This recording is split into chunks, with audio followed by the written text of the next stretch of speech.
Quick na lang mga idol sa laban ni JB Sukal na naganap sa Bacolod, Lanao del Norte versus RG Gracia na taga Zamboanga.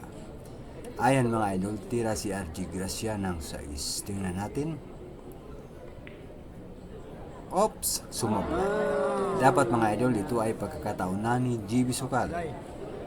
Bakit sabi ko kung dapat? Tingnan lang natin. Tira 6 si JB Sukal mga idol. Ayan, pasok. Ito mga idol ay pangatlong laban na nila. Una, nanalo si RG. Pangalawa si JB, nanalo sa Davao. Ito nga mga idol, ayaw ko kung sinong manalo.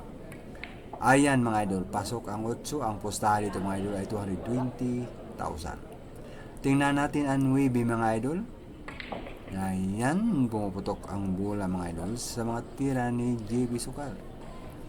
Ayan, tira G's last ball na si JB mga idol. Ayan. Sumablay. Paano kasi mga idol nang mamadali si JB, no?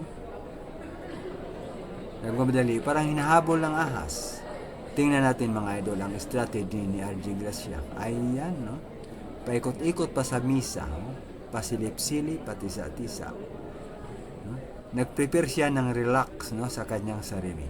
Pero si JB wala, idol. Ayan, pumasok ang tira ni RG Gracia. Panalo na naman si RG dito mga idol.